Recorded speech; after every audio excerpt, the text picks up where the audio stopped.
여러분 안녕하세요. 오늘 얘기는요 13구역 나누어 농사 짓는 이유입니다. 지금 한라산이 살짝 보이죠? 아마 앞서 영상에서는 요 소나무 두 그루가 가지가 많이 내려와 있어 가지고 한라산이 가리고 있었는데요. 오늘 아침 새벽부터 요 나무 가지 자르는 작업 했습니다. 자, 혼자서 사전 놓고 올라가서 자르는데 저게 가지가 굉장히 무게다 보니까 위험하더라고요. 그리고 이제 나이가 들어가니까요 그 높은 데서는 굉장히 조심스럽고 위험하고 그러더라고요. 그러니까 젊음이 좋은 것 같습니다. 자, 몸 관리 잘 해야 된다는 건 새삼 느꼈는데요. 제 친구 한 분은 나무 자르다가 떨어져 가지고 지금 뭐 병원에 6개월 입원하고 거의 농사일을 못 하고 있습니다. 그 정도로 나이가 멀어가면요 몸이 참 조심해야 될 것 같습니다. 자, 오늘 얘기 계속 이어가겠습니다. 자, 13구역 나누어 농사 짓는 이유. 제가 이제 작년에 15구역, 올해는 13구역으로 나눈다는 말씀 드렸습니다. 그렇게 나눠서 농사 짓는 이유는요, 제가 찾고자 하는 농업 기술을 정확하게 좀 농사를 잘 지어보자. 그러면 거기에 최고의 농사 기술이 어떤 게 있나 하는 게 저희 생각이고, 그래서 그거를 찾기 위해서는요 비교 실증을 해야겠더라고요.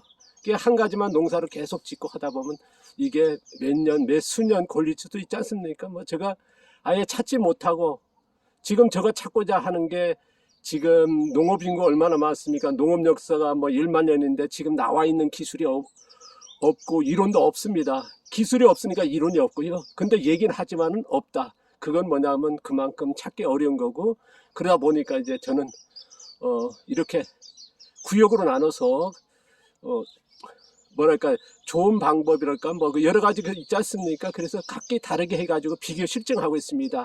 뭐 제가 앞서 얘기했습니다. 양배추만 해도 7구역으로 나눠서 지금 10몇 년 동안 이제 여기 이사 와가지고 계속 보통 7구역 나눠가지고 계속 비교 실증하고 있거든요. 거기에서 나온 기술들이 계속 제가 이제 확실하다 느끼는 거는, 확실하다가 이제 뭐 결과라고 하긴 그렇습니다만은 그래도 확신을 가진 그런 것들은 이제 계속 발표하고 있습니다. 뭐 원래 발표했던 연차 혼작 재배라든가 아니면 작물 재배 속도, 작물 성장 재배 속도죠. 그 다음에 작물 재배 기간, 그리고 또 제가 지향하는 농업의 목표가 있다는 말씀 드렸습니다. 그렇게 여러 작물 성장 재배 속도라든가 이제 작물 파종 방법 이런 것들이 각기 다른 이유가 4가지. 자, 유해적 요소가 없는 농업을 하고 싶다. 농약이라든가 제초제, 살충제 같은 거 안 하려고 그러면 어떻습니까? 흙이 살아야 되고 작물이 높아야 하지 않습니까? 그래서 그게 첫 번째고요. 두 번째가 흙의 영양을 생산하자. 세 번째가 이제 흙 영양 생산하고 유해적 요소가 없으면서 이제 많은 생산하자. 그리고 네 번째가 탄소 배출이 없는, 더 나가서 탄소 흡수하는 농업. 그래서 이 4가지를 이루는데 제가 이제 앞서도 얘기했습니다. 토양 자생력, 작물 키우는데 필요한 양분을 토양에서 생산하는, 그럼 그 토양의 자생이 어떻게 만들어낼 거냐, 뭐 흙살리기라 그러죠.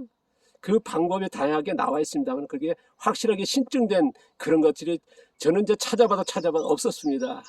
지금까지 수많은 글들이 있습니다. 거의 원론적입니다. 뭐 토양에 미생물이 많아야 된다. 그런데 그것들이 전부 다 이제 어떻게 보면 우리가 30년 동안에 그렇게 해왔는데 실증된 게 없거든요. 확실하고 이제 그렇게 한 게 없습니다. 얘기는 하지만은요.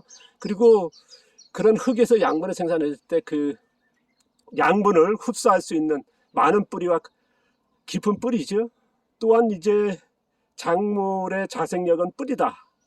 누구나 인정할 겁니다. 뿌리를 많아야 된다. 그런데 뿌리를 어떻게 만들 거냐, 그게 여러 방법이 있을 건데요. 그러면 어떤 방법이 좋으냐, 그런 것들이 기술적으로 나와 있지 않습니다. 얘기는 하죠. 많은 뿌리가 필요하다. 이래 뭐 뿌리가 많이 만들어진다 뭐 얘기하지만 그건 테크닉적이고 확실한 실증되지 않은, 그냥 한번 해보고 그런 거고요. 지속이 안 되나. 그러다 보니까 이론이 안 되는 거죠. 그게 지금의 문제지 않나 싶습니다. 저는 이제 그런 토양과 작물 이 2가지를 이루는데 거의 필요한 기술을 찾고자, 그래서 13구역 나눠서 계속 하고 있습니다. 이게 제가 이제 앞서 이제 원래 연차 원작재배라든가 이제 작물 성장 재배 속도, 작물 재배 기간들이 바로 여기서 필요한, 거기서 토양과 작물 자생력을 쓰는데, 그럼 어떻게 할 거냐, 작물 파종 방법이라든가 토양을 어떻게 할 거냐, 뭐 이런 작물 심기를 어떻게 해야 될 거냐, 작물 재배 속도를 어떻게 해야 될까, 작물 재배, 이런 것들이 필요하더라고요. 그래서 하나씩 찾아내고 있고, 제가 이제 작물 그 파종 재배 방법만 해도 이제 거의 20년 넘게 실증하고, 거기서 결과물을 원래 발표했지 않습니까? 그 전에 이제 뭐 공개해온 건 뭐냐, 실증을 하기 위해서는 공개해왔고요. 뭐 이런 것들이 뭐랄까요, 성과지 않나 싶습니다. 앞으로도 풀어야 될 게 뭐냐면 작물 성장 재배 속도 안에서 촉성 재배가 되었습니다만, 저희들이 지연 재배, 그럼 지연 재배도 여러 방법으로 해봐야 되거든요. 그리고 재배 기간도 마찬가지입니다. 재배 기간도 어떻게 가야 되나. 그리고 작물에 따라서 또 다 틀리고요. 계절이라는 게 있고 날씨라는 게 있지 않습니까? 온도라는 게 있다 보니까 그에 맞춰서 그 방법을 다양하게 실증해야 됩니다. 그래서 어떻게 보면 막막하기도 하고요. 이런 근거 자료라든가 그런 것 기술적으로 나와 있지도 않고 기초 자료도 없습니다, 지금. 그러다 보니까 이제 시간이 걸리는 건데요. 어쨌든 저는 이제 이게 좋아서 하는 거고요. 그래서 앞서 이제 그런 결과물이 확실하다 느끼는 거는 이제 보는 거는 이제 용어와 그런 방법을 계속 공개해 왔고, 또 앞으로도 계속 공개될 거라 봅니다. 어디까지 이제 제가 찾아낼 수 있을지 모르겠습니다. 그러나 지금이 제가 인생에서 제일 마지막 황혼기 아닌가 싶습니다.